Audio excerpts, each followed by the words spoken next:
you are an entrepreneur, a professional, a speaker, or a coach, and although you've come a long way, it's time for you to take it to the next level. We've got you. This is the Author to Authority podcast.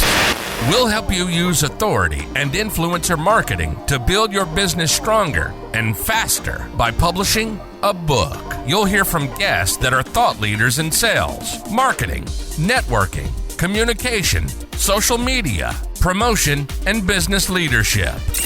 Let's do it. This is the Author to Authority podcast. And now your host, the extraordinary word ninja, Kim Thompson-Pinder. Welcome to the Author to Authority podcast, and today it's my privilege to introduce Lindsay McMahon to you.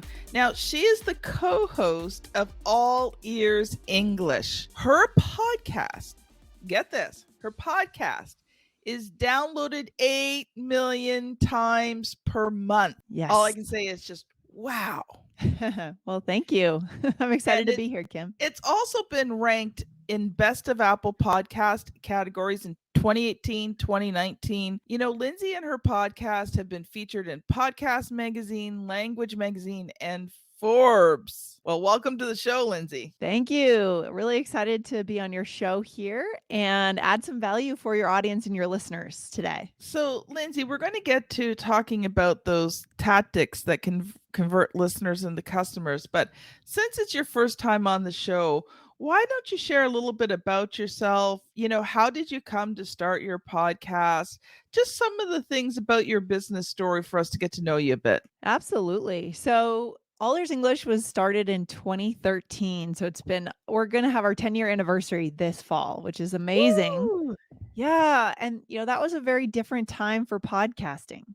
Mm-hmm. It was a time when there were a lot of independent creators out there, and there still are. Our podcast kind of took off. I started it with another teacher where I was living in the time in Boston, and it just filled a need within our niche of language training, English language training. Our target market is global professionals around the world who need English as their second language, mostly for business, but for life too, for immigration. And it just took off immediately. It just people liked our branding. They were attracted to our style. Our motto, which I can talk about a little bit later, is connection, not perfection. So it really captured the hearts of our learners rather than the heads. And that was a different approach from what people were doing at the time teaching ESL. And that's how we got started. So it's been 10 years, Kim. It's incredible. Wow. What were some of the difficult parts? You know, because a lot of people today say, well, getting into podcasts is difficult. Were there any times that you guys kind of struggled? I mean, you've been doing it 10 years. Has there been times where it's like, is this really worth it? Oh, yeah, for sure.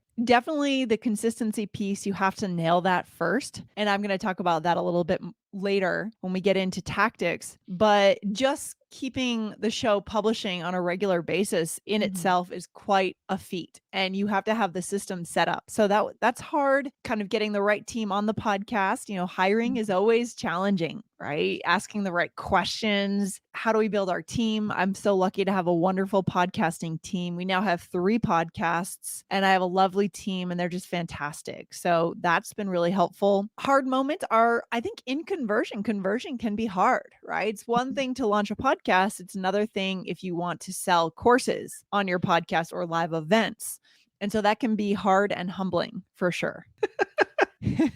I was just well, your listeners, this is April when you're listening to this, but when we recorded this in February, I just gotten back from Podfest. Oh, nice. One of the gentlemen's like, yeah, you launch a podcast and it's like crickets. It can be, especially today. That's why, I mean, we could talk about that in another interview, Kim, but, there are certain strategies and tactics you can use to launch a show to get immediate traction, right? But if it's just you're publishing an episode, you're launching your show, you're likely to get very little traction in the beginning. We have to do certain things. Well, I'm excited for today's conversation because, podcasting for me is the long game. right? Yeah, I didn't good. get into podcasting thinking that this was going to be an overnight success and all these things. I knew it was going to take a lot of time and effort. Now, how much I really didn't know. And when you talk about consistency, and I know you're going to go more on that later, but I haven't been able to be as consistent in the podcast. So, listeners, you've already heard this, but I'll tell Lindsay my word for 2023 is consistency. I love that. And we've actually, in February, when this is being recorded, just went to 3 episodes a week. It's been a journey, and I'm excited to see where this is going to go. Lindsay, why don't you take some time, because we've got lots of time, got about the show's usually about half an hour. So why don't you take some time and talk about the 3 tactics to convert podcast listeners into customers? So there are 3 things that over the last 10 years, we have managed to build, obviously grown our podcast over the years, but we've also built a course business, as I said, and it's not easy, but there are specific things you can do. So the first one is super important. And in the last 6 months or so, I've realized it's not only important for building a podcast, but it's important for converting listeners. And I didn't realize this was a conversion tactic. It's build a belief or have a belief, have something like a statement. And this is not a mission statement we're going to put on the wall like a corporation and forget about it. It's something that in your bones, you believe deeply about your market, right? About the problem that you're solving. And it really should go back to personal experience on your part, right? For example, our belief, and this is also a trademark that we've trademarked officially legally, but it's so much more than that. It is connection, not perfection, is our phrase.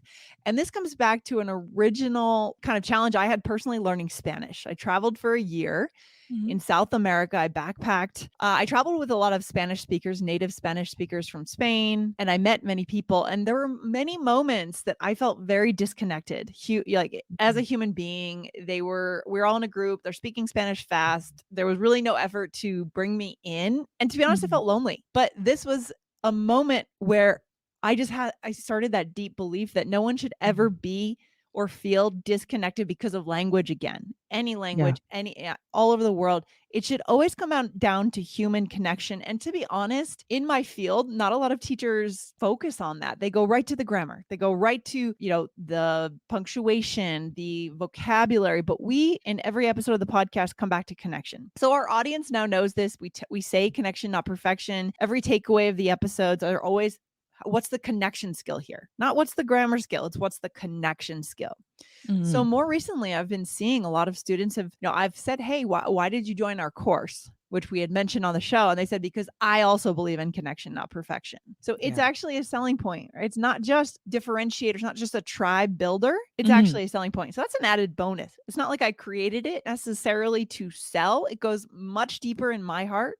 And now I've trained our team that we need to make sure that our episodes come back to this value. That's the first tactic. Yeah. And even if you're using your podcast to build an aspect of your business, whether it be audience, whether it be to sell something, I truly believe that your podcast has to bring value. Of course.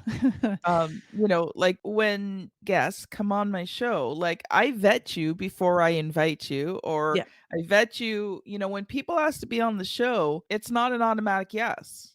Of course. I want to make sure that, you're going to be a great guest. You're going to help my audience build their business bigger, better, stronger, faster. And if you're as old as I am, you will recognize a $6 million man reference in there. But I think it's important to not just see it as a tool. 100%. Oh my gosh. Because the reality is, no matter what you're selling on your podcast, courses, live events, ebooks, doesn't matter. The vast majority, probably 95% of your audience is never going to buy what you have. And we know that, right? And so your product for them is providing this free piece of content 4 days a week, 3 days a week, and you can monetize in other ways, right? There's advertising that we can plug into our show itself, and they can pay you in other ways, and that's fine, or it can be a free exchange, and you can inspire them. Maybe they'll tell their friend about the podcast, who will then get your courses. It has to start with wanting to give and wanting to keep giving year after year after year. I so agree. If your heart is not in it, people are going to know. and you're never 100%. going to see anything from your podcast. It is so true, Kim. And we're thinking of starting, a fourth, a fifth, a sixth podcast in our network now. And every time I think of an idea, I think, ooh, could I have that level of heart that I have for All Ears English and our Business English podcast? I don't think I can. So pass, pass, pass. There has to be a deep heart in what you're doing. Oh, I so agree. I so agree. Okay, so that was tactic number 1, build a belief. What's number 2? Yeah, build a belief. Let's go to the consistency piece because that is super, right? So you've got your belief, but they can't just hear this once and say, oh, that's cool. I think I agree with that deeply. And then never hear it again because you don't publish on a regular basis. So this is about trust. Before they're going to buy anything from you, a course, again, a live event, whatever, they have to trust you. And the way you build trust is by publishing when you say you will. So it's not about I feel inspired today, so I'm going to podcast like a painter. I don't think that even works for painters, right? I think that myth has been busted. That whole inspiration idea has been totally busted. Where does inspiration come from? It comes from having a topic you care about and then setting up a system so that you show up and inspiration will show up because you have a system for publishing regularly. So the way we handle that is we batch our recordings. We never meet and record one episode. We never do that. That's a total waste of time for us because our episodes are 15 to 20 minutes. And so we sit down for 2 hours once a week, get 5 episodes done, and we're done for the week, right? And then we go ahead and upload them all at the same time. Our editor gets them all done at the same time. Someone schedules them. So these are systems we have to set up. But the point is, if you want your audience to convert, they have to trust you. And that comes from consistently hearing your free content on a regular basis when you say you will. That's huge. I so agree with you. And that was why, like last year, just huge changes in my life. I had to stop working on the podcast. I moved across the country in about 7 weeks. Wow, that's crazy. Where are you based now, by the way? Nova Scotia, Canada. Wow. Okay, great. Kind of the summer into the fall, was just bust and then we moved here. Then the hurricane hit. I mean, it was just like one thing after another. So I didn't start back into the podcast until November because there was just so much on my plate. I'm like, I can't even get one episode out, let alone do it consistently. So I made the decision November we'd restart, and I spent October getting ready to be able to restart in November to get the consistency factor. Great. And I think that's important, when you're looking at doing a podcast is, you have to plan for that. I remember when I was thinking about doing a podcast and one of my book clients was a podcast mentor. Okay. And so he worked with me to start the Author to Authority podcast. And one of the things he said, because at that time we were using his systems, now I've got my own systems, but he said, Kim, I won't launch your podcast until you at least have 5 episodes recorded. Yeah. And I said, okay. And he says, we're going to do them once a week. I said, well, I want to do it 3 times a week. He says, well, then you have to have 23 episodes recorded. So guess what I did? I recorded 23 episodes. Now, I was able to keep that pace up for a while. And then I realized I could not keep the pace of 3. So we went down to 2. And it stayed that way for a long time. And now I'm able to do the 3. You want to bump it back up. Yeah. And that's fine. I mean, you decide how often you're going to publish. Once a month works too. Although if you go so rarely, it becomes hard to get juice from the algorithm, I think. Yes. Right. So the more often, the better in terms of getting your show up in the rankings, but you decide how often it is, as long as you fulfill that. When I hired my team, I let them know publishing is non-negotiable. This is not something that can be pushed off. This is not, right? This is our number one, probably the most important thing we do in our business is podcasting because our show is so huge. And so it's not an option to not complete that episode. So we make sure it happens. Yeah, because it doesn't take much before someone doesn't listen anymore, especially if they're used to listening to you every single day. 100% habits. Build a habit. They build a habit and then they'll go and build another habit with someone else's show if you're not there for a few days when you say you will be. So don't mess with that.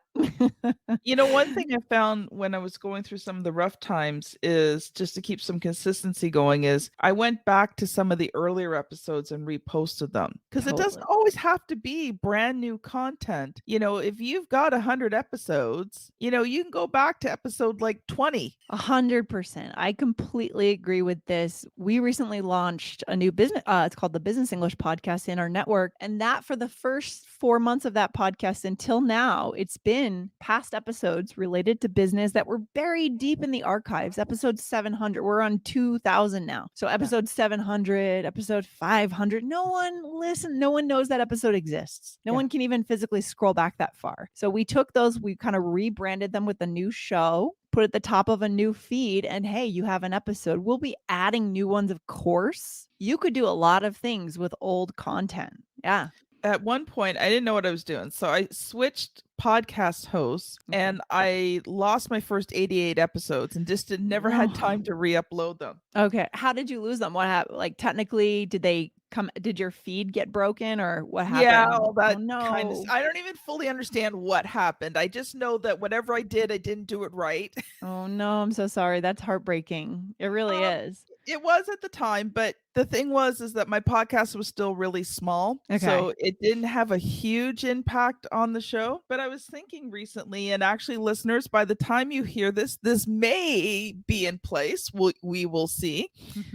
Definitely by May, this will be in place. But I'm thinking of going to 5 episodes a week. I've got those 88 episodes. Wow. So adding, a From the Vault episode, because I do 3 guest episodes a week. So I was thinking of adding a From the Vault, because I've got some amazing interviews that you just can't even access anymore. Even if you were to scan back, you can't get them. And doing like one just me training section, like a brief one, 5 to 10 minutes. So maybe by the time you're listening this, we might be at 5 episodes of the Author to Authority podcast a week. If not, definitely by May. That's huge, Kim. I mean, you may see a real bump in your stats if you do that. I mean, that's powerful, right? Because I do think I kind of have a theory that in order to truly have your listeners build that habit that we mentioned, you kind of need a minimum of, I would say, probably 3 times a week, right? Because if you think about the habits that you have, they're not things you do once a week or even twice a week. They're things you do 3, 4, 5, 6 times a week. So that might be an exciting thing to see in the stats. Well, we'll have to see how it goes. Okay, so number 1, building belief. Number 2, consistency. What's number 3? Okay, so this is going to be more of a tactic rather than a strategy. Give your audience something very tangible. So we've had a lot of luck with quizzes. The reason it works is for the same reason why I love taking personality quizzes on whatever you see online. People love to know something about themselves, and the human mind loves to put itself in boxes. We love this. For better or for worse, we love the box effect. Where do I belong? Right? What kind of person am I? I just took the Enneagram quiz again for the 3rd time. Have you taken the Enneagram, Kim? No, it's a personality test. And I got the same result. And I was like, yes, I am a 4, even though the 4s are the worst type, worst personality type that exists. I was like, yes, I'm a 4. I'm still a 4. And I'm going with being a 4. Okay. That's a powerful psychology principle. We don't have to be psych majors to know that. Now apply this to your market. Works at almost every market. You could find a way to ask your listeners a series of 10 questions, takes them 2 minutes, and you could place them into different buckets and results.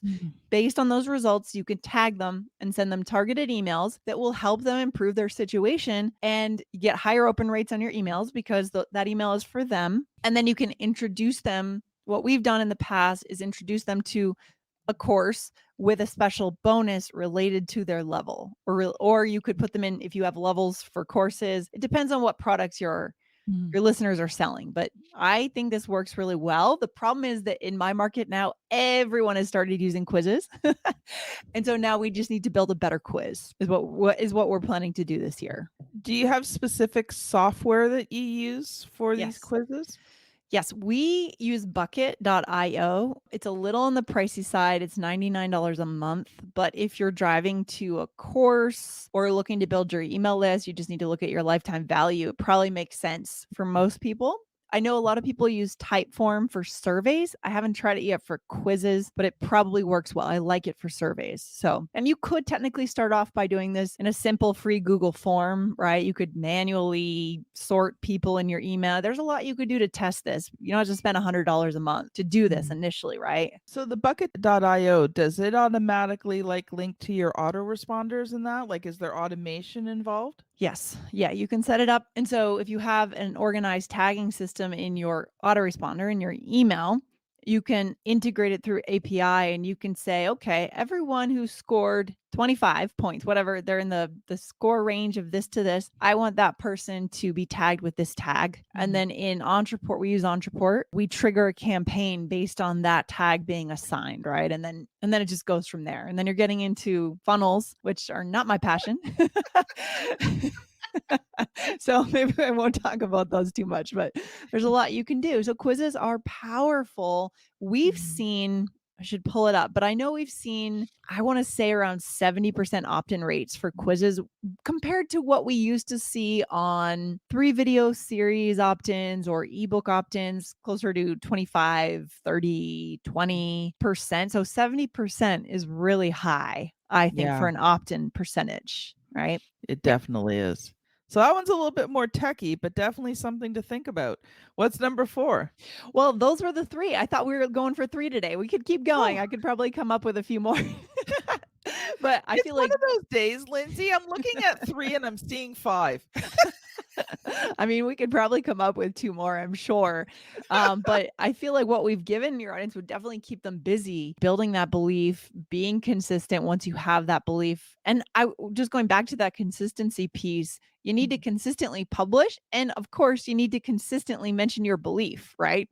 Yes. We don't want to forget that you have to kind of bring all of your content back to that. And it should happen naturally because it's what's coming to your mind. It's where your value is, where your mind goes. But that's just important to remember. You have to have the 2 together. Yes. You know, you can be putting out episodes, but if the episodes are incongruent with each other or there's no main sort of theme tying them together. Yes. You know, one of the things that, we've talked about on previous shows with different guests is niching or niching, depending on where you live, down your audience. And if your show is incongruent, you're not going to get that super strong audience. 100%. And the other piece here is linked to what we said about quizzes. It's the tribe mentality. People want to say, I am the person who believes in connection, not perfection. That's powerful to them. And they want to, right? So at the same time, you might say, as a podcaster, what you're against. We are not grammarians.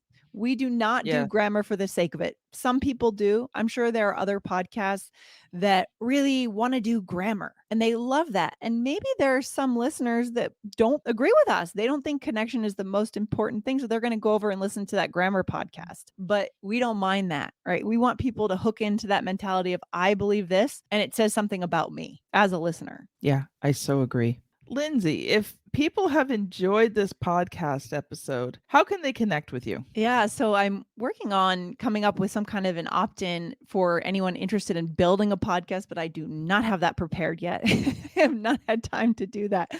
So they could just go over to my LinkedIn profile and find me on LinkedIn. Just type in Lindsay McMahon, All Ears English. I would recommend also that they check out our podcast. If they're already listening in their podcast player, they could type in All Ears English and you'll see our 3 shows. They're all bright yellow. Our branding is very bright and optimistic. So you can check out our podcast and how we go about creating our show. That is awesome. Well, thank you so much, Lindsay. Now, audience, if you love listening to these Author to Authority podcast episodes and they're helping you in your business and to build authority and to gain visibility, do you know someone else who could benefit as well? Can you pay it forward? Can you let them know about this free resource so that they can listen in as well? And I want to thank you, listeners, for joining us again today on the Author to Authority podcast. Thank you so much for listening, and we'll see you on the very next episode. Bye now.